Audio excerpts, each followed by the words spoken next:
my deepest regret. So one of the worst feelings is the feeling of regret. And regret comes from the thought of knowing that you had influence or control over something and you didn't take action on it.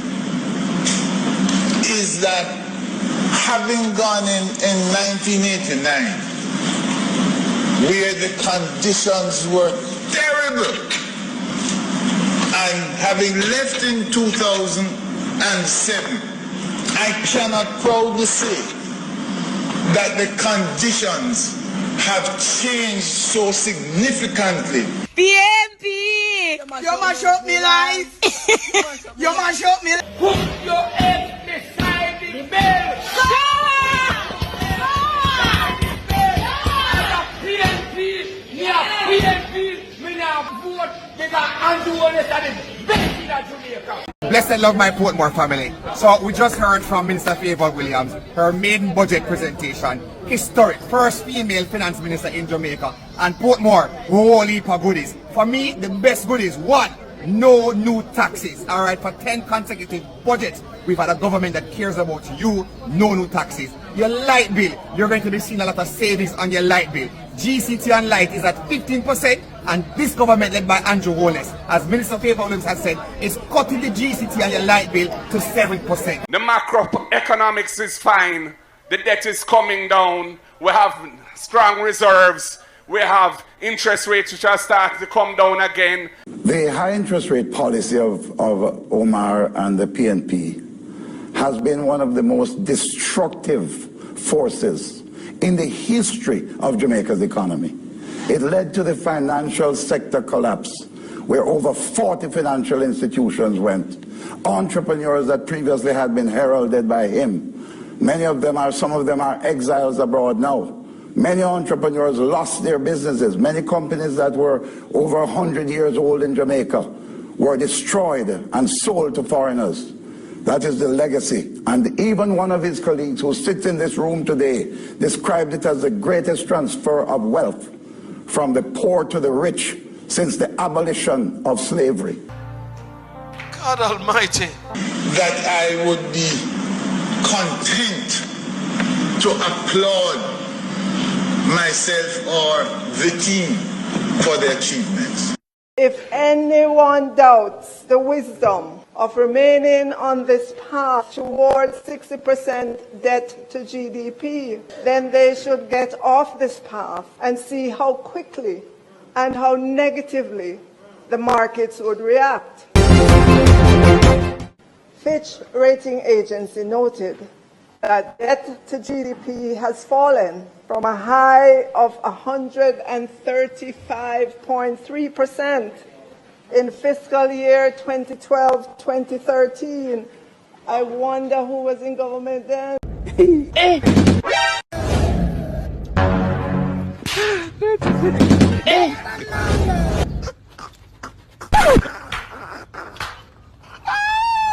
Speaker, by the time we close this fiscal year, 2024-25, on March 31, 2025, we will be at 68.7%. Put your head beside the bell!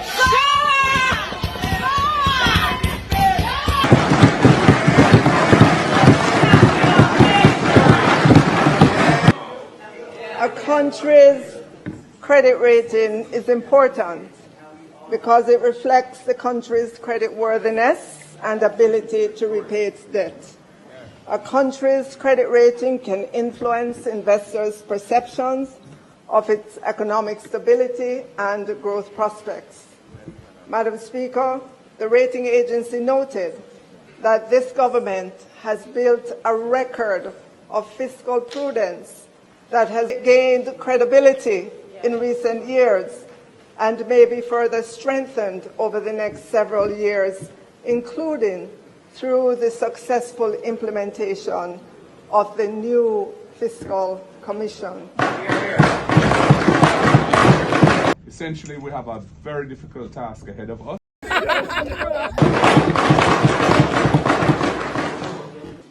If anyone doubts the wisdom of remaining on this path towards 60% debt to GDP, then they should get off this path and see how quickly and how negatively the markets would react. For starters, the US $5.6 billion of net international reserves would vanish overnight as the financial sector loses confidence, and that would cascade to the rest of the Jamaican economy and to international markets. Madam Speaker, confidence, once lost, is very difficult to restore. When you are confident, you don't complain.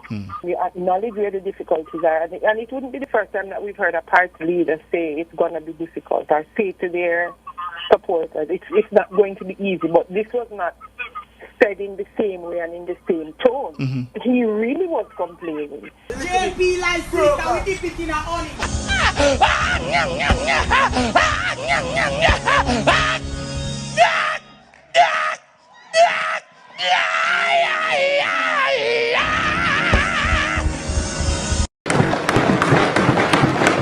As far as working people, poor people are concerned, the generation of jobs, employment is extremely important. It is the vehicle through which they see themselves earning their bread, earning their keep. How successful have you been in generating new employment? That has, if you ask, perhaps has been our weakest area. Because your first question was... Wait a minute. Wait, first of all, you're not going to speed past that like you didn't just say what you just said. To how do you adjust to globalization? And in several instances, adjustment to globalization. The first thing to recognize is that the budget can be regarded as credible. This is evidenced by the fact that the government intends for fiscal year 25-26 to run a balanced budget. Now, this is very, very important because it means that there will be no deficit spending. In other words, the country remains on a path to reduce the debt to GDP ratio to approximately 63% by the end of fiscal year 25-26. And given where we're coming from as a country, this would be a significant achievement. The fact that we are close to 60%. The smaller budget is actually because the government will be spending substantially less on debt repayments this year. By the end of March, debt to GDP will be less than 70%, the lowest it's been in 30 years. Put your head beside the bell. And among the lowest in the Caribbean. 12 years ago, debt to GDP was almost 150%. Debt servicing this year is down to $340 billion, or about 29% of the budget. 12 years ago, debt servicing literally took up half of the budget. Even up to last year, Jamaica spent almost $500 billion paying back debt, $491 billion to be exact. And because we're spending less on debt, that gives the government more room to spend on other things. They're planning to spend $857 billion on things other than debt this year. Last year, they spent $850 billion on other things. So even though this year's budget is smaller, they're spending $7 billion more on salaries, roads, schools, and stuff the country needs. And that's the bottom line. Debt to GDP ratio. Essentially, we have a very difficult task ahead of us. I feel like running, jumping. Put your head beside the bell.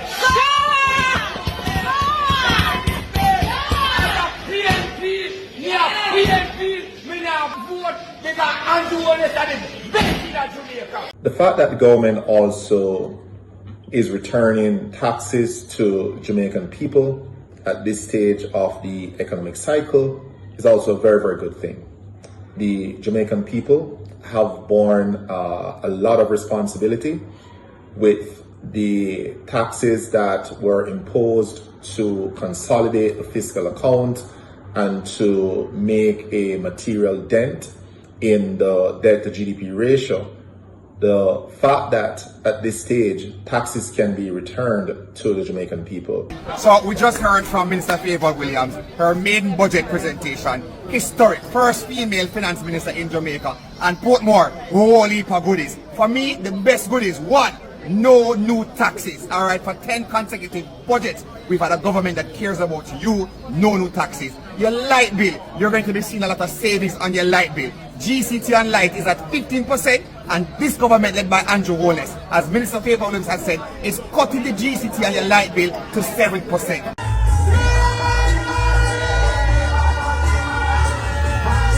Is an extremely good thing.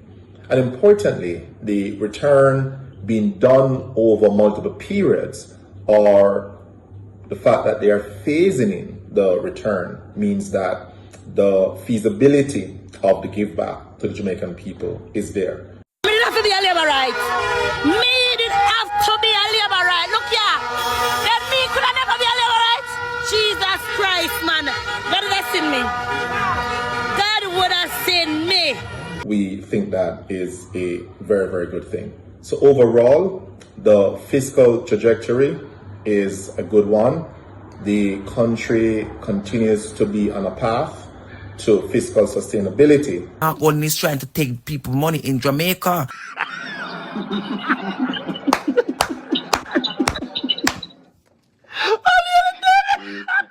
The macroeconomics is fine. The debt is coming down. We have strong reserves. We have interest rates which are starting to come down again, etc.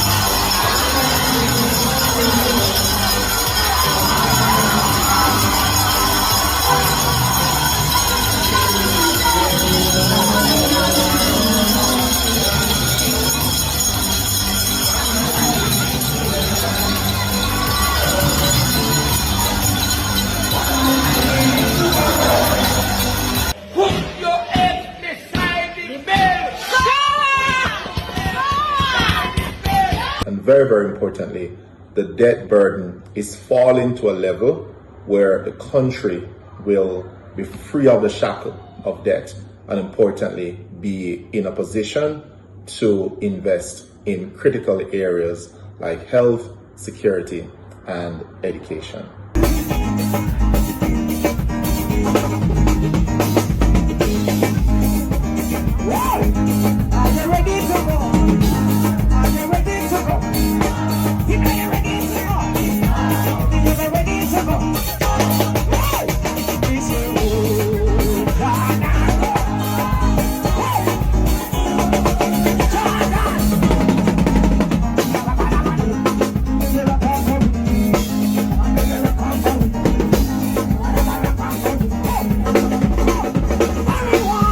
To